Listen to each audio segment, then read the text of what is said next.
नमस्कार, मैं शुभकरण, सहायक आचार्य ईएफएम। आज हम बीकॉम पार्ट सेकेंड ईयर के विद्यार्थियों के लिए राजस्थान में आर्थिक पर्यावरण ईएफएम पेपर सेकंड में यूनिट संख्या 3 के अंतर्गत राष्ट्रीय कृषि नीति 2000 की प्रमुख विशेषताओं के बारे में अध्ययन करेंगे। जैसा कि टॉपिक के बारे में आप पहले भी जानते हैं कि कृषि नीति क्या होती है, उसके बाद में हम 2000 की प्रमुख विशेषताओं के बारे में हम चर्चा करेंगे। कृषि नीति का मेन उद्देश्य कृषि उत्पादकता में तीव्र गति से वृद्धि लाना, वो कृषि नीति कहलाती है, जिसमें विभिन्न प्रकार की नीतियां सरकार के माध्यम से लागू करती है या सरकार लागू करती है, जिसमें हरित क्रांति भी शामिल है। तो कृषि नीति में कृषि उत्पादकता में वृद्धि लाना ही मुख्य उद्देश्य होता है, जिसमें कृषि में तीव्र गति से या तीव्र उत्पादन में वृद्धि करना, कृषि कार्यों में कृषि कार्यों में बढ़ोतरी करना, तो इनका प्रमुख उद्देश्य है। तो आज हम चर्चा करेंगे राष्ट्रीय कृषि नीति 2000 की प्रमुख विशेषताओं के बारे में। तो राष्ट्रीय कृषि नीति 2000 की प्रमुख विशेषताओं के बारे में चर्चा करने से पहले 2000 की कृषि नीति मुख्यतया घोषित की गई, जिसमें प्रमुख विशेषताएं हैं जो कि निम्नलिखित हैं।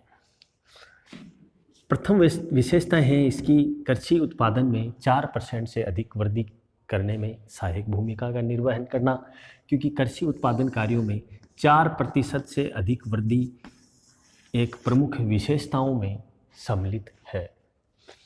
दूसरा है लक्ष्य प्राप्ति हेतु विभिन्न उपाय सुलझाना। जो लक्ष्य प्राप्ति, जो मूलभूत इनका जो उद्देश्य या लक्ष्य था, उनको प्राप्त करने के लिए कृषि नीति की महत्वपूर्ण भूमिका रही है। तो लक्ष्य प्राप्त करने का इनका मुख्य उद्देश्य 4% उत्पादन कार्यों में बढ़ोतरी करना, उत्पादन कार्यों में वृद्धि करना राष्ट्रीय कृषि नीति का प्रमुख या मुख्य उद्देश्य रहा। दूसरा, निजी क्षेत्र में भी इनकी महत्वपूर्ण भूमिका रही। निजी क्षेत्र, प्राइवेट सेक्टर के अंतर्गत कृषि कार्यों में एक अहम भूमिका का निर्वहन हुआ, क्योंकि निजी क्षेत्र में भी कृषि की महत्वपूर्ण भूमिका रही, क्योंकि निजी क्षेत्रों को काफ़ी मात्रा में बढ़ोतरी भी हुई है। तो ये भी इसमें सम्मिलित है कि निजी क्षेत्र में कृषि की एक अहम भूमिका देखी जा सकती है, जो कि महत्वपूर्ण है। अगला है नीति का केंद्र बिंदु कृषि है, क्योंकि नीति का केंद्र बिंदु कृषि नीति 2000 की प्रमुख विशेषताओं में सम्मिलित है, क्योंकि नीति का केंद्र बिंदु है, क्योंकि राजस्थान में अधिकतर 61% से ज़्यादा लोग कृषि पर निर्भर हैं, जो कि कृषि कार्यों में पशुपालन और कृषि संबंधी क्रियाएं करके अपने जीवन यापन के लिए एक महत्वपूर्ण भूमिका का निर्वहन करती हैं। तो इस नीति का केंद्र बिंदु किसानों को कृषि उत्पादकता के साथ पशु उत्पादन में वृद्धि करना है। तो इसलिए इसका केंद्र बिंदु ही कृषि को बढ़ावा देना है। अगला है किसानों के संरक्षण की व्यवस्था। किसानों को संरक्षण की व्यवस्था में जो भी किसान कृषि करते हैं, उनको मुख्यतया लोन की सुविधाएं उपलब्ध करवाते हैं, उनको एक सब्सिडी भी उपलब्ध करवाते हैं, जो कि किसी प्रकार की नुकसान होने पर कृषि का बीमा करने पर उनको उचित मुआवजा भी दिया जाता है राजस्थान सरकार के द्वारा। तो किसानों के संरक्षण की व्यवस्था भी इस नीति में महत्वपूर्ण भूमिका का निर्वहन करती है। वायदा बाज़ार का क्षेत्र में भी काफ़ी बढ़ोतरी हुई, क्योंकि वायदा बाज़ार एक कृषि कार्यों में एक अहम है, क्योंकि वायदा बाज़ार के क्षेत्र में कृषि नीति एक सहायक एवं मुख्यतया भूमिका का निर्वहन करती है। एक स्थायी विकास, कृषि कार्यों में एक स्थायी विकास या फिक्स्ड डेवलपमेंट भी सम्मिलित है, जो कि एक स्थायी कार्यों के लिए एक सहायक एवं मूलभूत तरीके से भूमिका का निर्वहन करती है। तो इस प्रकार कृषि नीति 2000 में ये इसके मुख्य बिंदु थे। अगला है 8वां बिंदु, राष्ट्रीय पशुधन प्रजनन व्यूह रचना में भी कृषि नीति की महत्वपूर्ण भूमिका होती है, क्योंकि कृषि में मैंने जैसे आपको बताया कि राजस्थान में लोग 61% से अधिक जनसंख्या 61% से अधिक जनसंख्या कृषि कार्यों में निर्भर है। तो कृषि कार्यों में जब निर्भर रहेगा तो उसके साथ साथ पशुधन से संबंधित भी पशुपालन से संबंधित कार्य भी निर्वहन होंगे। तो उसी श्रेणी में प्रजनन व्यूह रचना में भी कृषि नीति की एक महत्वपूर्ण भूमिका है। एक संबंध क्रियाओं में उच्च प्राथमिकता कृषि कार्य को दी गई है। संबंध कार्यों में व्यवसाय की सहायक क्रियाएं को संपादित करने के लिए कृषि की एक अहम भूमिका रही है, जो कि एक संबंध क्रियाओं में सहायक तरीके से भूमिका का निर्वहन करती है।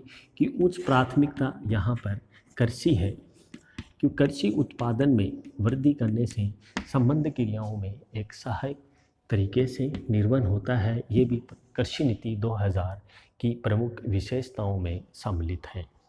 अगला है पौधों की किस्म का संरक्षण। पौधों की किस्मों का संरक्षण भी राष्ट्रीय कृषि नीति 2000 में मुख्यतया है, जो कि पौधों की किस्मों में सुधार करना, उसका संरक्षण करना इसमें शामिल किया गया है। अगला उन्नत किस्मों को उच्च प्राथमिकता देना, ये भी एक राष्ट्रीय कृषि नीति 2000 की प्रमुख विशेषताओं में सम्मिलित है। कि उन्नत किस्मों में किस प्रकार कृषि कार्यों को उच्च प्राथमिकता देना है। तो ये भी एक संबंध क्षेत्रों में एक सहायक तरीके से भूमिका का निर्वहन भी करती है। कर ढांचा को सुदृढ़ करना भी एक है, क्योंकि एग्रीकल्चर में गवर्नमेंट रेट के हिसाब से भी काफ़ी छूट मिलती है, जो कि कर ढांचा में भी एक कृषि नीति का एक महत्वपूर्ण भूमिका है। कि करों में छूट भी कृषि कार्यों के संबंध क्रियाओं में मुख्यतया मिलती है। तो इस प्रकार राष्ट्रीय कृषि नीति 2000 में मुख्यतया महत्वपूर्ण भूमिकाएं सम्मिलित हैं, जो कि एक अलग अलग फैक्टर वाइज अलग अलग एक निर्धारित मापदंड के आधार पे ये कार्य करती है। अगला ग्रामीण विद्युतीकरण, ये भी राष्ट्रीय कृषि नीति 2000 की प्रमुख विशेषताओं में सम्मिलित है। ग्रामीण विद्युतीकरण, ग्रामीण क्षेत्रों में विद्युत का अभाव है, तो कृषि कार्यों में उनको विभिन्न सुविधाएं, ट्यूबवेल, कुएं, नलकूप आदि की सुविधाएं सरकार के द्वारा उपलब्ध करवाई जाती है। तो ग्रामीण विद्युतीकरण में भी एक कृषि कार्यों की या कृषि नीति 2000 की प्रमुख विशेषताओं में सम्मिलित है।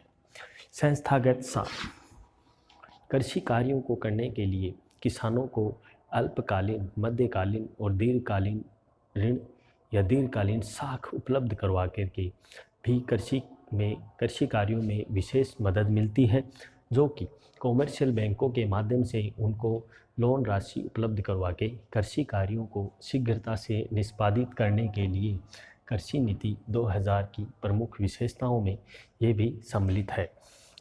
अगला है जल का उपयोग। कृषि कार्य करने के लिए हमें जल उचित मात्रा में, उचित तरीके से हमें मिलना चाहिए। बिना जल के कृषि कार्य हम नहीं कर सकते। तो राष्ट्रीय कृषि नीति 2000 की प्रमुख विशेषताओं में जल का उपयोग भी एक महत्वपूर्ण भूमिका का निर्वहन करता है।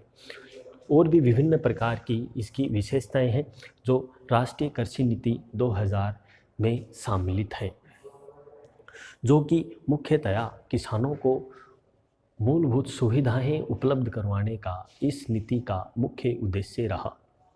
किसानों को मूलभूत सुविधाएं उपलब्ध करवाने में राष्ट्रीय कृषि नीति की अहम भूमिका रही, जो कि किसानों को और जैसे जैसे कृषि कार्यों में वृद्धि होगी वैसे वैसे किसानों को भी फ़ायदा मिलता है। तो इस प्रकार कृषि क्षेत्र के उत्पादन में वृद्धि करना कृषि नीति 2000 की प्रमुख विशेषताओं में सम्मिलित है। तो इस प्रकार इसके विभिन्न बिंदुवार जब हमने अध्ययन किया, जिसमें प्रथम हमने अध्ययन किया कृषि उत्पादन में 4% से वृद्धि करना इसका लक्ष्य रखा गया, ये इसकी विशेषताओं में सम्मिलित था।